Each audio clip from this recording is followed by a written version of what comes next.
Je vous propose de nous intéresser à la question des violences faites aux femmes et de l'inceste. Choix de la thématique motivé bien sûr par l'approche du 8 mars, la Journée internationale des droits des femmes, et justement des questions qui ont été mises en devant de la scène par les victimes elles-mêmes, dans les réseaux sociaux, dans des espaces de revendication, des dénonciations, mais aussi dans le monde littéraire, par la création d'écrits autobiographiques, mais aussi de fiction. Et justement, c'est dans ce cadre-là que les collectifs Les Culottés, un collectif féministe, c'est toi, s'est mis en lien avec la médiathèque de Sète pour faire plusieurs actions de partenariat dans le cadre de Hippostrophe, si je ne me trompe pas, que c'est de nouveaux entretiens culturels proposés par la médiathèque. Je suis Fanny Sanchez, je suis psychologue clinicienne et spécialisée dans le traitement du psychotrauma. Et j'interviens avec une association qui accompagne des femmes victimes de violences conjugales dans le département de l'Hérault, alors un peu de partout, dont Sète. Et aujourd'hui, j'interviens en tant que membre du collectif Les Culottés, qui justement fait aussi des actions pour parler des questions de violences faites aux femmes, des droits des femmes en général, à Sète. Bon, la question des violences faites aux femmes, je trouve qu'il y a deux choses où il faut bien retenir. Tout d'abord, c'est que, d'une part, ça concerne tous les âges. Moi, j'accompagne des femmes, bon, j'accompagne pas des mineurs, mais j'accompagne des très jeunes femmes, et j'accompagne des femmes qui ont 70, 80 ans. Et aussi, ça concerne tous les milieux socio-économiques et intellectuels, déjà. Alors, aussi des personnes qui n'ont pas eu accès à l'éducation et qui n'ont très peu de ressources, ou pas de ressources du tout, comme des femmes chefs d'entreprise avec un niveau intellectuel très fort. Alors, première chose à bien retenir. Et après, il y a aussi une question transversale dans le temps et dans les frontières, pour moi important à retenir. Je m'explique. Alors la question dans le temps, c'est que par exemple en France, on s'intéresse à la question des féminicides, à les chiffrer, en 2006. Et on voit que malgré les efforts, malgré une ligne gouvernementale qui défend les droits des femmes, ça stagne. Il n'y a pas vraiment de grosses baisses. Et cela, on le retrouve aussi dans d'autres pays, surtout au niveau de la proportionnalité. Il y a globalement, dans presque tous les pays, entre 95 et 80, oui, entre 90 et 95 des auteurs de violences conjugales, c'est des hommes, et entre 85 et 90 des victimes, c'est des femmes. Et ça, oui, % bien évidemment, et ça, c'est vraiment partout. Alors, ce qui enlève le mythe aussi de ça se passe ailleurs, c'est dans certaines cultures, etc. Alors, plus particulièrement en France, pour vous faire un petit rappel des chiffres, même si moi j'aime pas trop ça, je trouve que ça permet de bien saisir la thématique.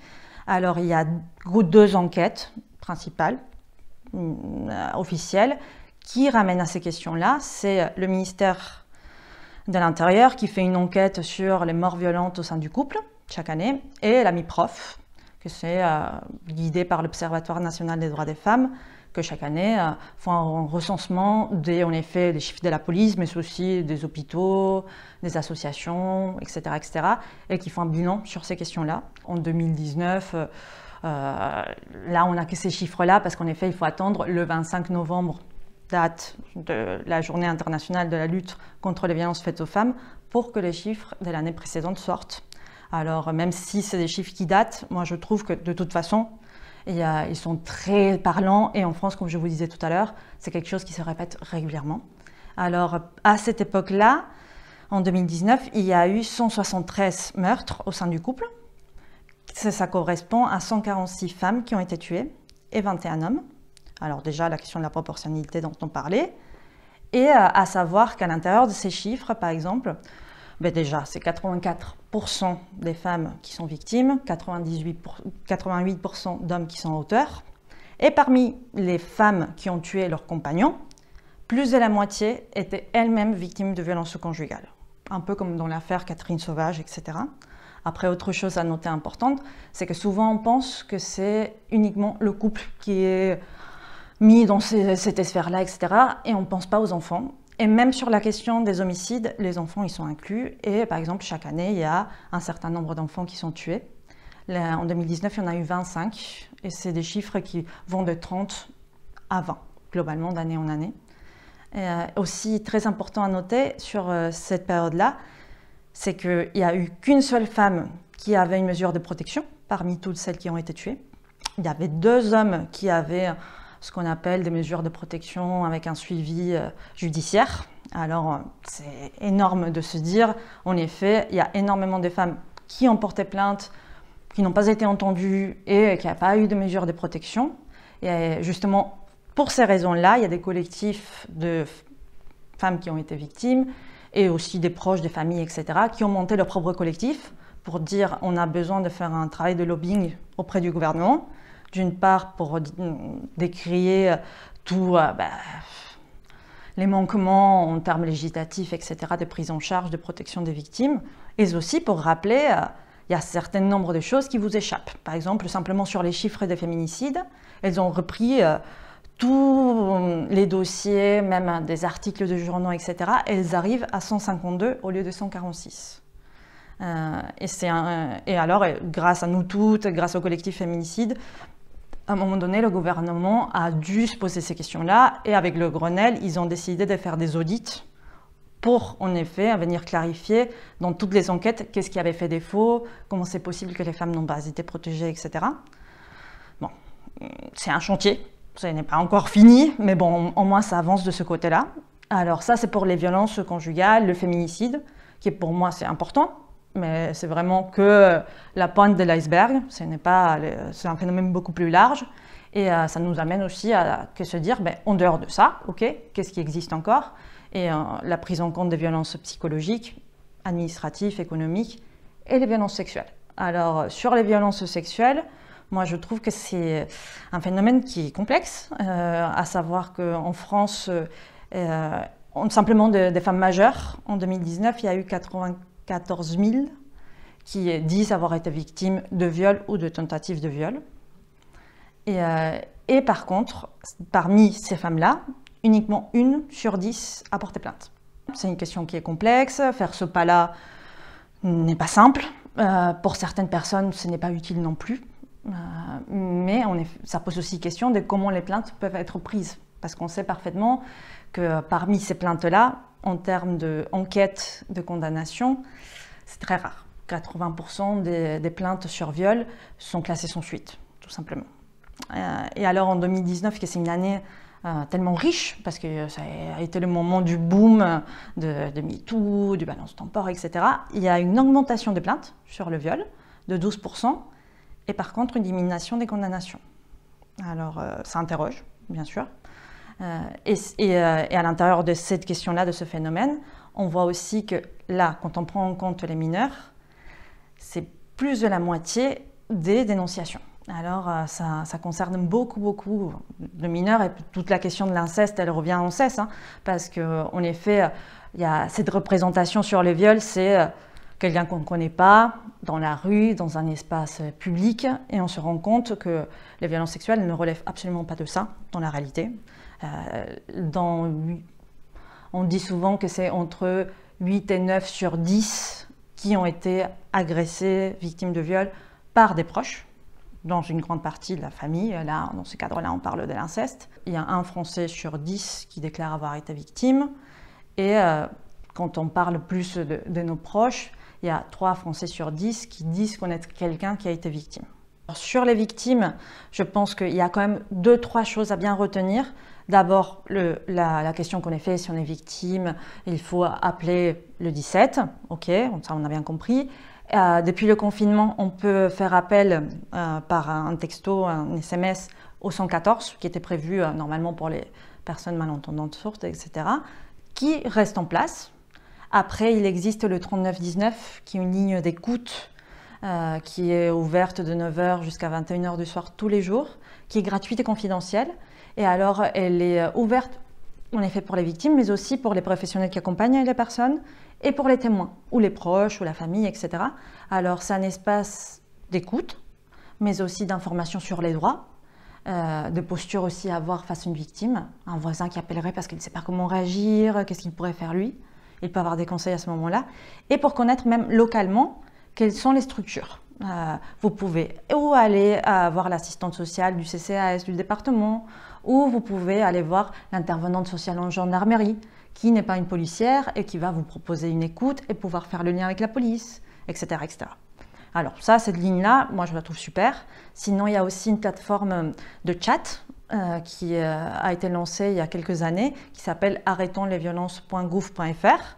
Et à ces moments-là, directement en chat, 7 jours sur 7, 24 heures sur 24, avec un policier qui est formé à la prise en charge de violences conjugales, violences sexistes et sexuelles même, qui est aussi, normalement, il y a la présence d'un psychologue. Et à ces moments-là, la personne informe sur les droits, oriente et peut faire le lien directement avec les forces de l'ordre. Après, sur la question des enfants, il y a le 119, enfants en danger, pareil, orientation, droit, etc., écoute. Et sur les auteurs, depuis le confinement, il y a aussi une ligne qui est prévue pour eux. Alors, je ne vais pas me dire des bêtises, c'est le 0800 05 95 95. Et il y a aussi une ligne d'écoute sur les viols et qui est prévue aussi à cet effet. Alors, sur 7, je pense que, en effet, il y a toutes ces lignes d'écoute, la police, etc., mais pas que. Alors, il y a le CIDF qui intervient sur la question de la prise en charge globale. Il y a un accueil des jours qui est prévu à cet effet, où il y a une psychologue, une conseillère d'insertion professionnelle, une juriste, et il y a plein d'autres types d'ateliers collectifs, des groupes de parole, de l'atelier danse, il y a de la relaxation, plein de choses qui sont proposées aussi entre les pairs. France Victimes 34, qui est aussi une association nationale, propose une permanence juridique au commissariat de police ici à Sète. Alors plus sur la question pénale. La personne n'est pas obligée de porter plainte pour pouvoir s'informer, mais au moins qu'elle sache quelles sont les démarches qui pourront être faites. Sinon, il existe pour tout l'accompagnement plus social, le CCAS, qui a vertu à accompagner les femmes victimes de violences qui n'ont pas d'enfants. Et alors qui peut s'accompagner aussi pour la question de l'hébergement, de la mise à l'abri, plus de questions sociales, etc. Alors il y a une ISCG, Claudia Beldam, qui est une intervenante sociale en gendarmerie ou police. Et alors pour le coup, c'est là, ici à Sète, c'est une assistante sociale de formation. Et justement, elle est là pour faire le lien avec la police, mais aussi avec tous les autres interlocuteurs. Parce qu'il faut se rendre compte qu'il y a certes la police qui intervient, mais pas que. Il y a aussi l'hôpital, il y a aussi les services sociaux, etc. et les associations. Et alors ici à Sète, il y a un réseau de violences faites aux femmes qui a constitué un petit outil qui est super, qui est une petite plaquette en format carte. Je ne sais pas si je le montre. Et à ce moment-là, il y a les numéros nationaux, vous voyez. Sinon, il y a aussi le commissariat de Sète, la question de urgence hôpital, la maison médicale de garde, l'hébergement d'urgence. Et derrière, il y a ce que je vous disais tout à l'heure, le CCAS, le département, les deux associations spécialisées, le CIDF et France Victimes. Et la particularité aussi du territoire, c'est qu'à Montpellier, il y a un centre d'hébergement pour femmes victimes de violences qui gère aussi une plateforme départementale sur l'orientation et l'accompagnement social. Alors, ça s'appelle Bussonade. Et le numéro, c'est le 04 67 58 07 03. Et alors, toutes les personnes du département peuvent appeler justement pour avoir une action beaucoup plus locale. Mes observations de terrain, en effet, on résulte aussi beaucoup cette question que la prise de plainte, elle est complexe. En effet, avec le Grenelle, il y a plein de choses qui ont été mises en évidence, des protocoles spécifiques qui en plus existent ailleurs. Par exemple, en Espagne, en effet, ils se sont rendus compte qu'il fallait que ça soit limite méthodique pour que toutes les questions de violence puissent à un moment donné être traitées. Et là, à Sète, par exemple, on a fait une formation auprès de la police ici, pour que justement il y ait une enquête qui permette de revoir toute la question. Alors je trouve ça plutôt intéressant. Et après, il y a aussi quelque chose qui en résulte beaucoup, c'est qu'il y a le dépôt des plaintes, et entre cette date-là et le jugement, qui c'est une période très critique où justement il y a beaucoup d'homicides, de féminicides, il y a un temps infini. Moi j'ai des personnes que j'accompagne, certaines ça va aller vite dans quelques 2 mois, et d'autres ça fait 1 an, voire 2 ans, qui ne sont toujours pas passés devant le juge. Et tout ce temps-là, la personne elle est en danger. Tandis que par exemple en Espagne, ils ont créé des tribunaux spécifiques sur les violences conjugales qui font que ça. Alors les magistrats ils sont très bien formés, et à ce moment-là, il y a quelque chose qui est très réactif. Si les preuves elles sont suffisantes, dans 15 jours, le jugement doit être établi. Et que si par exemple c'est des cas qui vont aux assises, des crimes, des viols, etc., et qu'il y a besoin d'une enquête plus élargie, monsieur est mis en détention provisoire. Et en plus, il y a tout un protocole qui existe aussi en France, depuis très peu, pour protéger la victime. Il y a d'abord ce qu'on appelle le téléphone grave danger, le TGD, qui est en France utilisé depuis 4 ans, qui en effet est donné à la victime en amont que monsieur parte en prison. Et à ce moment-là, si jamais il s'approche, elle peut activer ce téléphone-là, qui est prévu uniquement à cet effet, et les services de police, ils interviennent directement. Il y a l'ordonnance de protection qui fait qu'en effet, c'est un texte de loi qui détermine que monsieur ne peut pas s'approcher de tel rayon, déterminant en effet, même ça peut être au sein d'une ville, il ne peut pas venir à 7 par exemple, etc.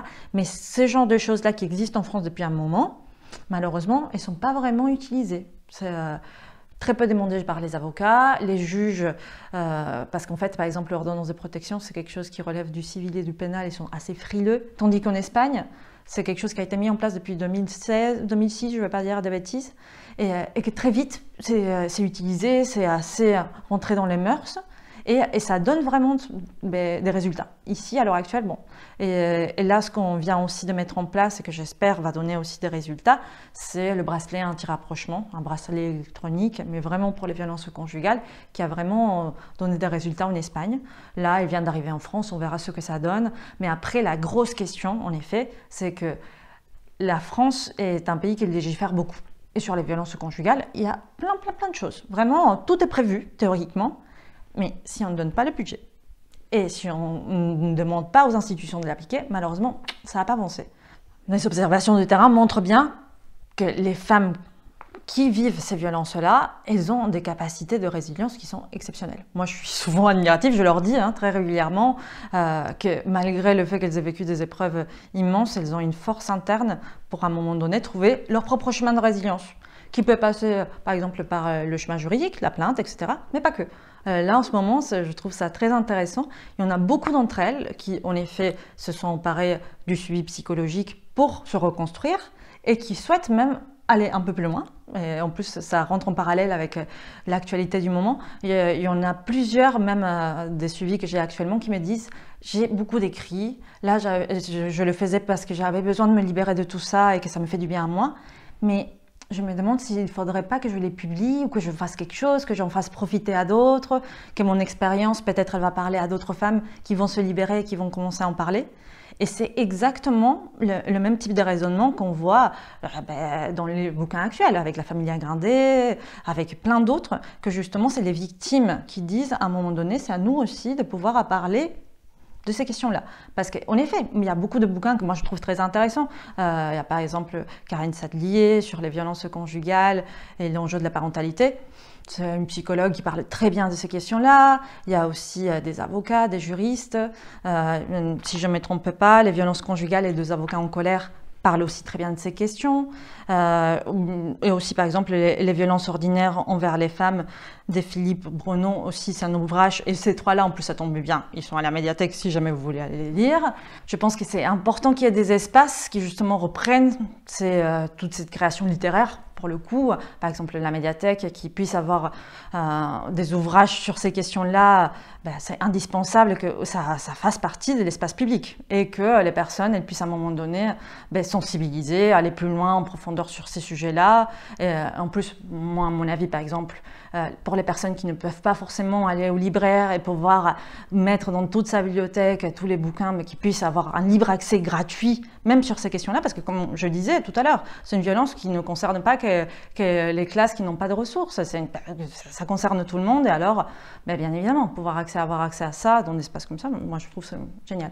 Le 8 mars, c'est une date symbolique, bien évidemment, et qui permet de mettre le focus sur ces questions, sur le plan médiatique, etc.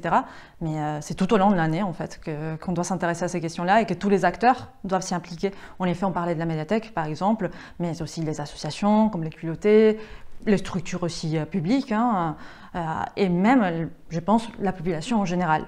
À tous les niveaux, auprès des enfants, auprès des ados, parce que c'est une question qui pose de plus en plus de questions autour de ça, mais aussi au niveau de l'éducation, à l'école. Les différentes institutions doivent, à mon avis, se poser ces questions-là, faire leur propre bilan, pour que justement les représentations changent et qu'à tous les niveaux, on puisse à un moment donné apporter la parole aux victimes, l'accompagnement pour les auteurs, pour les enfants, etc. Et comme en Espagne on en parlait tout à l'heure, il puisse y avoir un changement qui soit global.